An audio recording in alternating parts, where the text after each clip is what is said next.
go ahead and set up. Here's the team. Alright. You got your programs in there?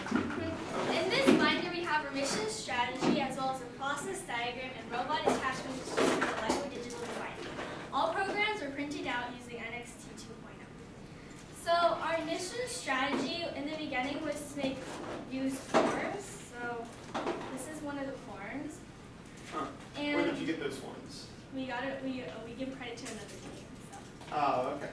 And our mission strategy was to create 3 different subgroups to make it more efficient. Okay. So group 1 was to do this area, group 2 was to go around that area, and group 3 was to do this area. Okay. So you're dividing your team into Different groups, 3 different groups, and then later on we integrated all together. Everyone contributed to each part from mission strategy to the robot design to all the integrations. So right now, Drew will tell you about our robot. This is our robot. It uses a forklift design, and we based most of our attachments off of that. It's got a box shape for easy alignment. 2 color sensors on the bottom, which there's a picture of in the binder. Oh, okay. We use those for positioning ourselves on lines, and we have an attachment bay here for easy put on and removal of attachments. Okay. In the beginning, we had 3 identical robots, so that we could make our programming more efficient. Okay. So How now, did you guys decide on that one robot design? This robot was the robot that William and I used for going all the way down this one, and because it has the longest route, we thought that it would be the best for it not to have to make any small changes. Actually, we had 3 similar robots, and that's why we chose that one out of the 3. But before that, we had 4 designs, and we decided that with the forklift, it'd be best for all the missions. Okay, very cool. Why don't you run a mission for us? so now Christopher will show you the first mission. Okay, as you can see, I used the attachment bag. Okay, so you just drop in. Yeah. So basically, my mission has 3 parts. That's a pretty intimidating So attachment. this mission has 3 parts. The first mission, the first part, the robot's gonna deliver the blue bolts, flip up the flag, deliver the dog, and get the chair back. Alright, Could let's you see. bring Oh, the could chair? you please? Oh, I'm sorry. Could you please? There you go. And you guys, this isn't actually a competition, so you can middle of each line. Yeah. We're not smart. We are, we're just not. Okay.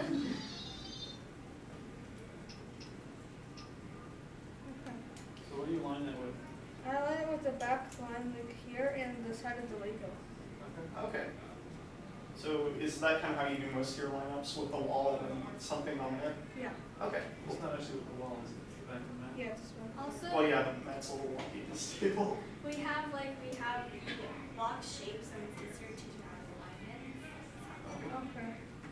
And as you can see on the bottom attachment, we designed it so that there's incline planes, so that even if it's way off, it can still fit in the vehicle. It's also strapped into the wall. Okay, I'll try again. Yeah, sure. Here, do you want these back? Yeah. Here, we'll reset all this for you. So as you can see over here, he uses like the 2 inclined planes, so it's easier to position it even if you were off. Oh, okay. How's it going? Slopes. Oh, there you go. Oh. Does that happen a lot? Oh no, on the table at home it doesn't move. It works every time. Okay. And also, the second part of this mission, it's gonna deliver the dog. It's gonna retrieve the dog, Okay. and it gets the dog the same way as it gets the chair. Okay. How did you guys decide on your forklift design? Well, it was part of the robot, and then we chose that robot out of the 4 we had. But why was it part of the robot? Well, because a lot of our missions it requires like up and down like motion, And if it doesn't, we Okay. can always use it up and down. and we have like the axle going through the motor here, so it can. Okay. So this is his mission, and we also made comics to figure out make it a lot easier to understand and change it. Okay. And then the third part of this mission is going to deliver the order code. So do you want to put in somewhere? Very nice. So why did you use motor blocks as opposed to move blocks? When did you decide to use one instead of the other? For these motor box, we usually use it for like when we use it, we usually have two motors, and like we use two motors at the same time. But sometimes we use the motor. Why, when you're trying to decide which one to use, what was your criteria? You use motor block or move block? Why would you use one instead of the other? Because Oh, I see. I think we wanted to make it more consistent, so it wasn't just like, oh, right, all of a sudden it's like a move block.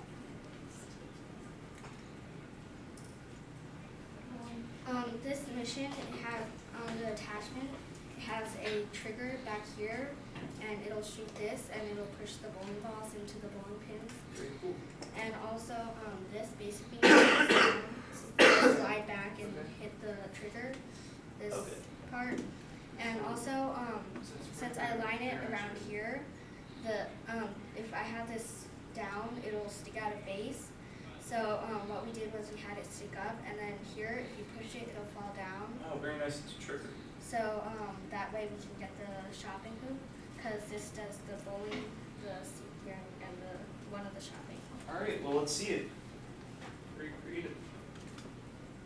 So this right here is like a trigger that triggers the Okay.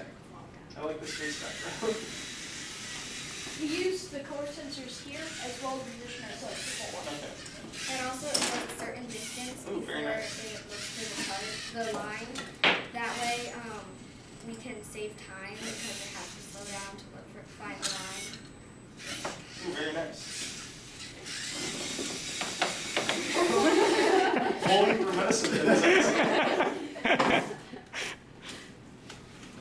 You guys don't attempt the medicine, do you? No. Okay. Well, we did originally. We did try many other missions, but we just decided due to time-wise as well as points to do certain missions. Okay. Very nice. All right. We don't have too much time left, so Yeah, sure. This is our last mission. all right. Show us this one then. This one is to do the to first put in the woodworking, the chair, to push in the garden as well as activate the stove, and sometimes use the switch as well as the ball game. Okay. Why sometimes? Because sometimes it might not work. Okay. So is the other team has already done the switch? Do you have any control over that?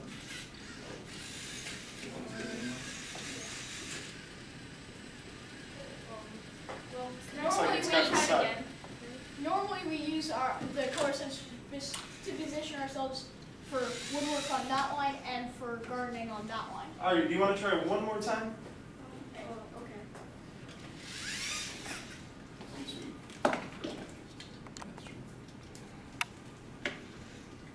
So over here, he also uses inclined planes to push in the garden on the bottom attachment. Okay.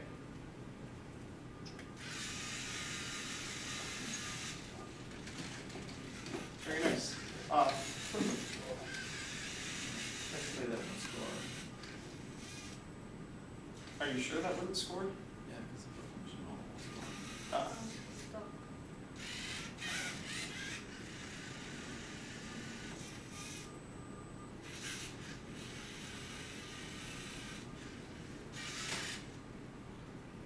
So close. All right, that's your last mission, you said? Yes. All right, well, thank you guys for coming. Thank you very Here, much. don't forget this. Thank you so much for having us. Yes, Thank you for very coming. much. Just mind if I look at it for a second? Okay, when you guys launched that little thing with the ball, what was that part? Oh. I'm not gonna break it, I promise. This. Here you go. There's So what is that? It's a cannon. Well, there's a piece that came like this, and basically, when you push this, it'll shoot this out. Okay. Invisible. That's it. I'm always looking for cool toys. Yeah, that's one of my favorite Lego pieces. Thank you guys for coming. Thank you so much for having us.